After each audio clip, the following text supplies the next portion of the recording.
Every day, my father-in-law Richard appears in our yard. He comes at the same time, stands quietly, and just stares at us. Even if I greet him, he doesn't respond and silently walks away. This silent visit had been going on for 6 months. At first, I thought he was just stopping by while out for a walk. But as the days passed and his silent visits continued, I started to feel uneasy. It seemed like Richard wanted to tell us something, but the frustration of not being able to understand his intentions grew. That wasn't the only thing bothering me. I was also increasingly worried about my daughter, Sarah, who had seemed down lately. I was concerned something might have happened at school, so I consulted with her teacher, but they assured me nothing was wrong. As a mother, I wanted to know what was happening with Sarah, but she wouldn't talk to me. Then, my husband Kevin had to leave for a week-long business trip overseas. With the heavy atmosphere in the house, Kevin's absence only increased my anxiety. Whenever I tried to talk to Kevin about Sarah or Richard, he just brushed it off with a laugh. Sarah's just at that age, and Dad, he's just shy. On the day of Kevin's trip, I took him to the airport, my heart weighed down with worry. After Kevin left, Richard appeared in the yard as usual. Kevin's not coming back for a while since he's on that business trip. The moment I casually mentioned that, Richard's expression changed. Well, actually, this house he is. The moment Richard's words reached my ears, my heart froze. And the moment those words were burned into my brain, I was moving unconsciously. Before I knew it, I had run out of the house barefoot. My heart pounded in my chest, and my breathing grew shallow.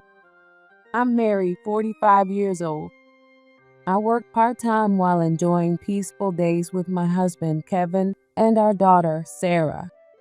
Sarah is about to start elementary school, and lately she's been asking for her own room.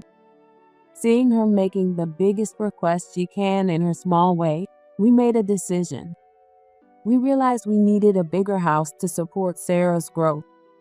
So, a year ago, we decided to build a new house near Kevin's parents' place and start a new chapter in our lives. The house, located in a quiet suburban neighborhood, is the beginning of a fresh start for our family.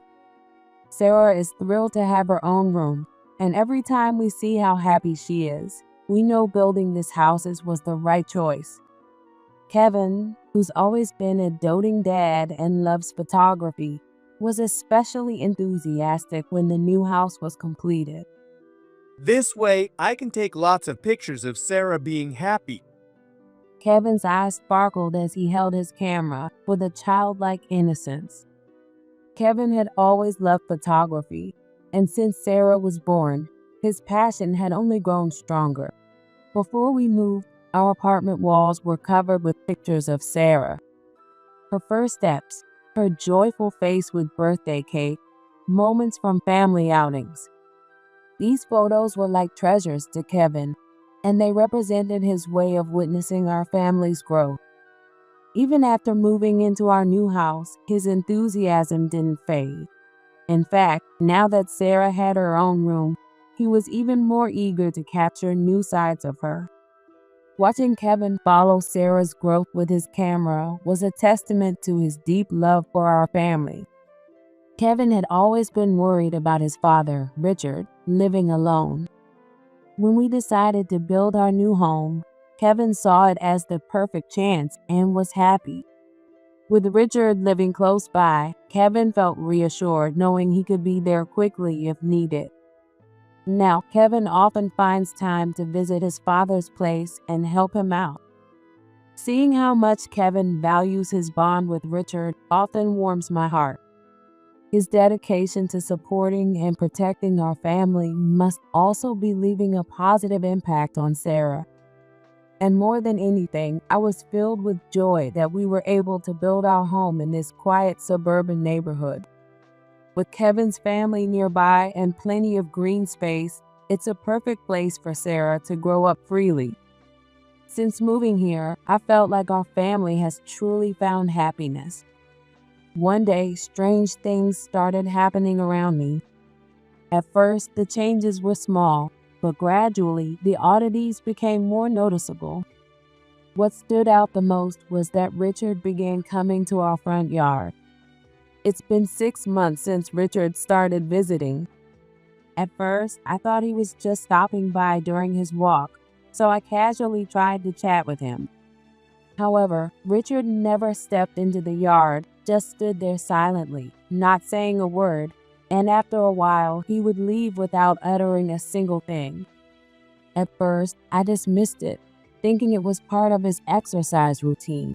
But seeing him appear at the same time every day, standing there in silence, started to worry me.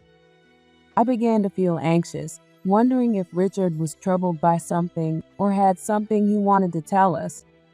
Still, I continued to make an effort to talk to him every time he came. "Hello, Richard. It's a nice day today. How about some coffee?" I tried inviting him, but Richard never responded. These silent visits weighed heavier on my heart with each passing day. What made me even more uneasy was not just his silent comings and goings, but the subtle changes in his expressions during those visits. Sometimes his lips would move as if he wanted to say something, or he'd let out a deep sigh, and seeing this gradually filled me with a sense of urgency. As Richard's silent visits continued, my mind began to race with different possibilities. Could there be some serious issue within the family? Or is there something wrong with Richard's health? These unanswered questions stirred my heart, and my worry grew with each passing day. There was another problem that troubled me. Sarah had recently lost her usual energy. She used to run around the house with such brightness, but lately she seemed down. Even when I talked to her, her responses were slow, as if she was hiding something. At first, I thought something might have happened at school, so I consulted with her teacher. However, the teacher just tilted her head, saying there didn't seem to be any issues. Sarah wasn't being bullied, nor did it seem like she had any trouble with her friends. Hearing this from the teacher gave me a little relief, but my worry didn't go away. When Sarah got home, I gently asked her, "Did something happen at school? Will you tell me, sweetie?" Even though I asked her softly, Sarah just stayed silent and looked away. That silence weighed heavily on my heart. The fact that Sarah wouldn't open up to me made me even more anxious. I had no way of knowing what was troubling her little body. A sense of helplessness washed over me as a mother, and I started blaming myself for not being able to do anything. All I could do was hope for the day when her bright smile would return. Worried, I talked to Kevin about Sarah. I told him as much as I could about how she had been lately and asked if he had any idea what might be going on. But Kevin just shrugged with a laugh and replied lightly. It's just her age. His words didn't feel serious, and I couldn't shake my unease. I also brought up Richard. I told him about how Richard came to the yard every day and left without saying a word, but Kevin just laughed as usual. Dad's just shy. He didn't seem to give it any thought and brushed it off in his usual manner. Lately, Kevin had been busy with work, leaving the house early in the morning and coming home late at night. We hardly saw each other, and even when I wanted to talk, the days just passed by in a blur. We used to go out together on weekends, but these days we don't.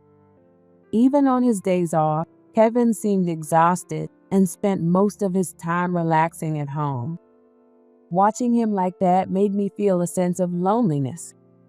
One day, when another family outing didn't happen, I sighed, feeling the weight of how little time we were spending together as a family.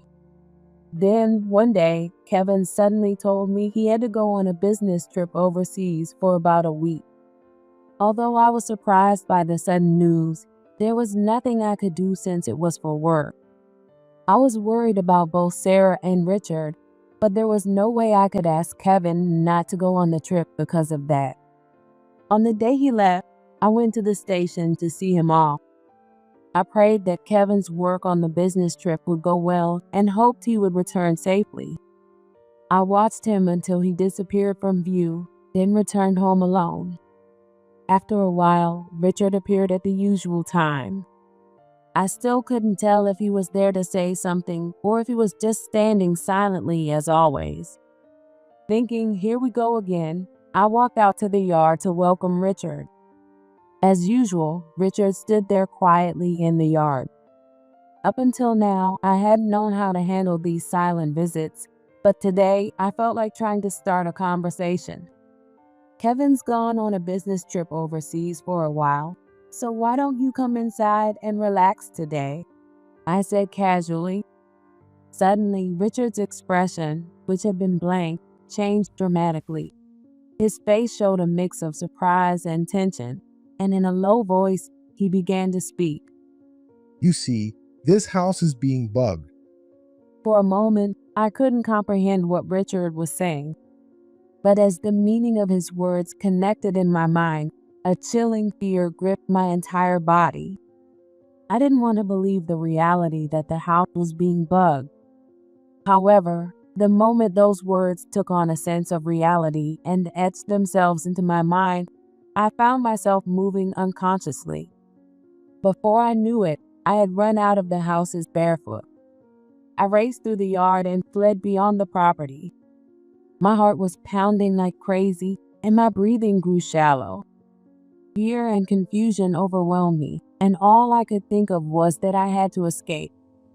Maybe my face looked pale, because Richard hurriedly put his arm around my shoulder and helped me out of the yard.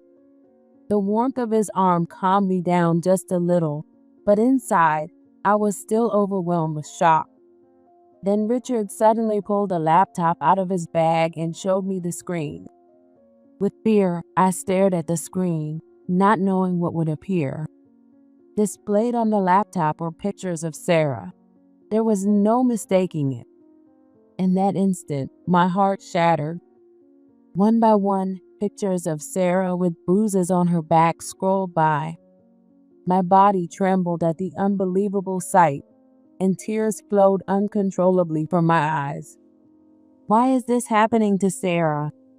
My voice quivered, barely forming the words.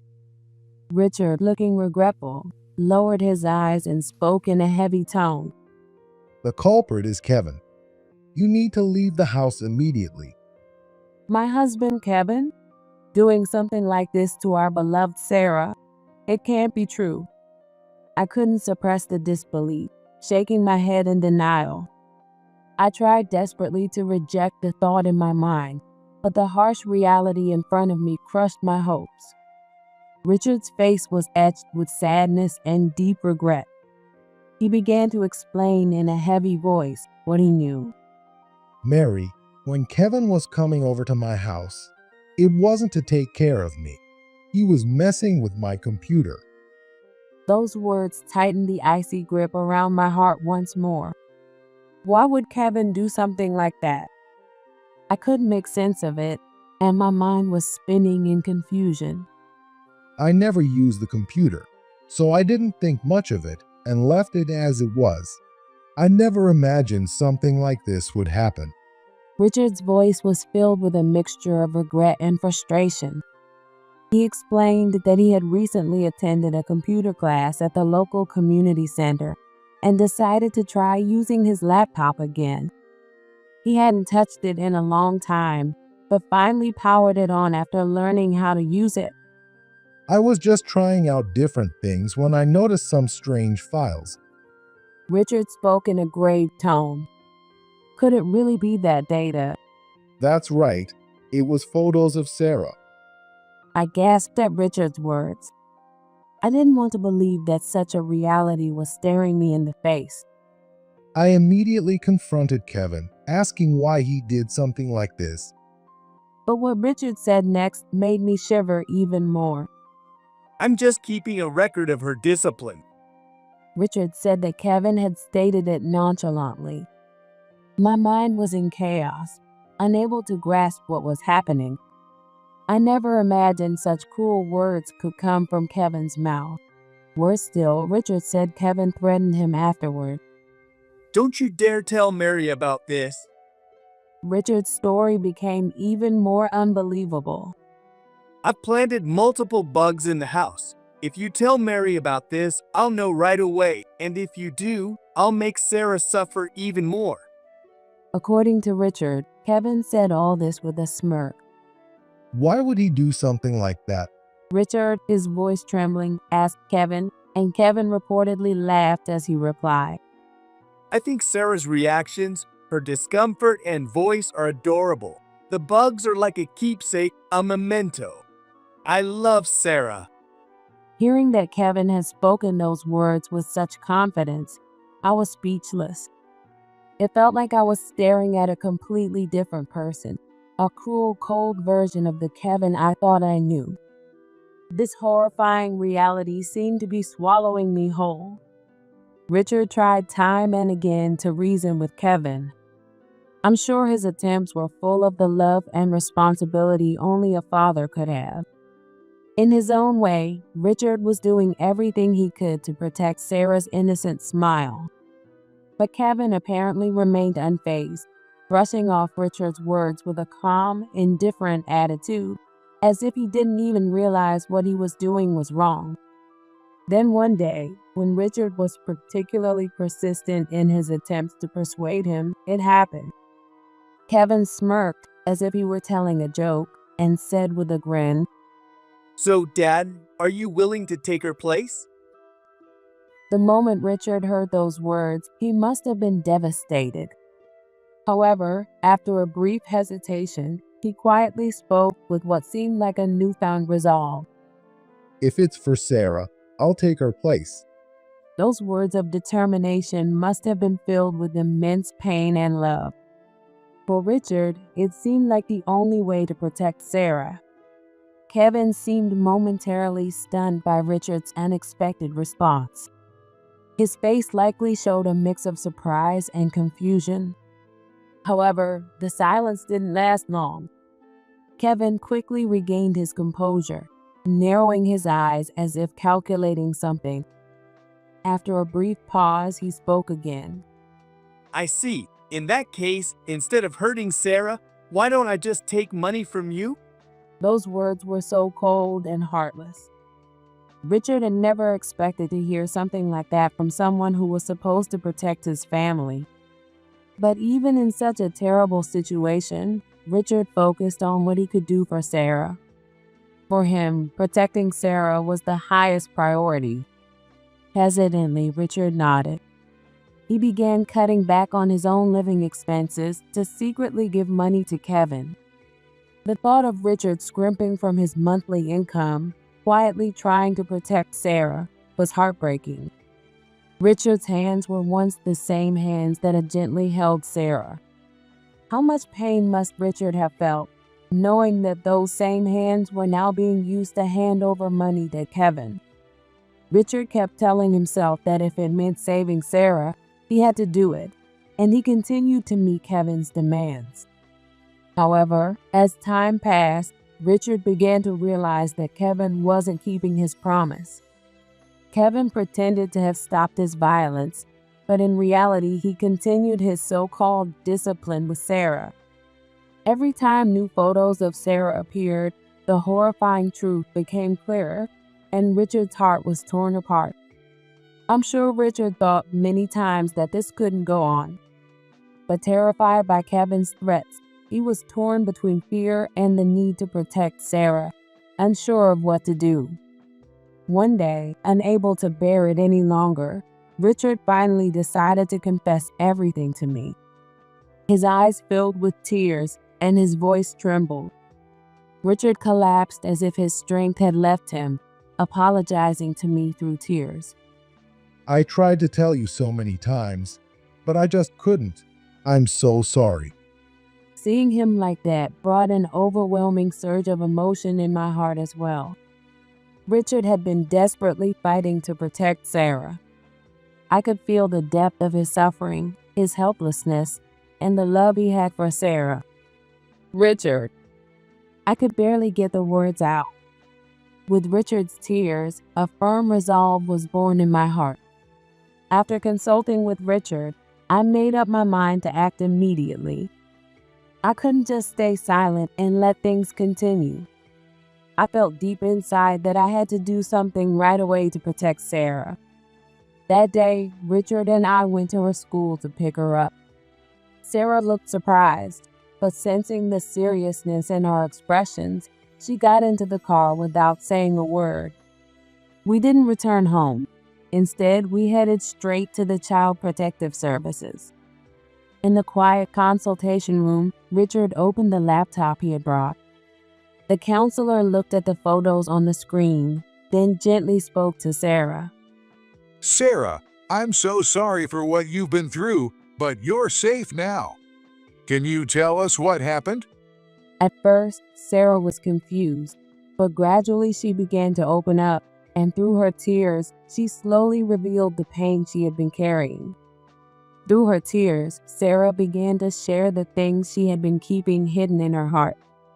At first, the incidents weren't that frequent, but after we built a new house, the memories of Kevin's discipline gradually increased. Before the move, Kevin had been kind, and there was little violence. But after moving into the new house, the frequency of Kevin's actions had steadily increased. Dad kept saying it was all my fault. Sarah's trembling voice reached my ears. My heart was torn apart by pain and anger.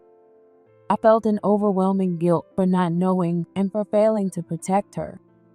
Sarah also revealed that much of the abuse happened when I wasn't home, especially on weekends when my job kept me busy. Learning that Sarah spent those hours in fear while I was away crushed me with an indescribable guilt. Dad said that if I told Mom, he'd hurt Mom the same way, so I couldn't say anything. The moment I heard that, tears poured from my eyes, unstoppable. I felt a crushing pain in my chest as I realized that both Sarah and Richard had been enduring such deep suffering because they were thinking of others. The thought that their efforts to protect others had led to this terrible situation filled me with an overwhelming sadness and anger that words could not express. However, the target of that anger was clear. The source of all this suffering was Kevin. The harm Kevin inflicted on Sarah is something that can never be forgiven. I swore deep in my heart, I will never forgive Kevin. A few days passed, and the day Kevin was set to return from his business trip finally arrived. With a mix of complicated emotions swirling inside me, I headed to the airport. It wasn't to welcome Kevin, but because I had steeled myself for what was about to happen. In the arrival lobby of the airport, I was waiting for Kevin alongside Richard. Richard was as silent as always, but I could see the determination in his eyes. We didn't exchange words, simply waited quietly. Soon, Kevin's flight arrived, and passengers began pouring into the lobby. When I spotted Kevin among them, I felt my heart waver for just a moment. When Kevin spotted us, he smiled and waved happily at first, making his way toward us. His face held the expression of someone excited to reunite with his family. But the moment Kevin noticed the police officer standing behind me and Richard, his smile vanished, and his face turned pale. He froze for a second before quickly turning on his heels and trying to run. However, his actions were quickly stopped by the police officers who immediately restrained him and put him in handcuffs. It's not what you think. You've got it all wrong. I didn't do anything. Kevin, in a panic, started shouting, desperately trying to escape the situation. It was just a moment of weakness. I never meant for it to end up like this. His words became weaker and turned into pitiful excuses. As I watched him, my resolve grew even stronger. No matter how many excuses he makes, nothing can justify what he's done. For Sarah's sake, I silently vowed again, As I watched Kevin being pushed into the police car and saw it drive away, I let out a deep sigh. The divorce proceedings between Kevin and me moved swiftly after that, and naturally, I was granted full custody of Sarah. The bonds of our family were severed completely, and there would be no going back. As the legal process moved forward, I repeatedly asked myself if my decision was the right one, but I had to reaffirm that this was the only way to protect Sarah's future. During the police interrogation, I was informed that Kevin claimed his actions were a way to relieve stress. The moment I heard that, a surge of anger filled my chest. This was not something that could be excused as stress relief. No matter how much pressure or frustration Kevin might have been under at work, I questioned whether he truly understood how utterly unacceptable it was to direct that toward our young daughter, Sarah. I was told that Kevin cried and repeatedly apologized during the police questioning. But no matter how sincere those apologies might have been, they didn't move me anymore. Even if Kevin was beginning to realize the gravity of his actions, that wouldn't heal the deep wounds he had inflicted on Sarah. His apologies were far from enough to repair the damage done to her heart. It would take a long time for Sarah to heal from the emotional scars caused by her own father. Meanwhile, I decided that Sarah and I, along with Richard, would move to a new place. At one point, I considered starting a new life with just Sarah and me. However, I quickly changed my mind, realizing the significant role Richard played in saving Sarah from further harm during that terrifying time. I'm deeply aware that Sarah was spared further pain because Richard did everything in his power to protect her. Without him, Sarah might have been hurt even more deeply. Richard was not just a father-in-law. He was a shield for Sarah, and a figure who embodied the bonds of family. Sarah herself adored Richard and looked up to him as her hero. The way she gazed at him made it clear how much she relied on him. I strongly believe that Sarah feels safe starting this new life because Richard will be by her side. Without Richard, I might not have realized the horror of Kevin's actions, and Sarah could have been even more hurt. With that in mind, moving with Richard was an essential step for both Sarah and me as we began a new chapter. Richard also made a firm promise that he would never let such a mistake happen again. With a serious expression, Richard expressed his deep regret and spoke to me earnestly. Even if Kevin tries something again, I will protect Sarah and Mary no matter what. He said it as if he were making a vow to himself. Hearing those words filled me with a deep sense of relief. At the same time, I couldn't help but think about the weight of the pain and conflicts Richard had been carrying. Richard himself has also made difficult decisions to protect Sarah. Understanding that, we as a family were working to rebuild our trust and bond. We couldn't erase the past, but we chose to overcome it and move forward together. The three of us resolved to support one another and create a new, peaceful life. The road ahead might not be easy, but we were prepared to face the challenges with each other's help. With hope and courage, we made the decision to take our first step toward a new future as a family. To overcome the pain of the past, we would support each other and walk this path together. I believe that the future was something we would carve out with our own hands.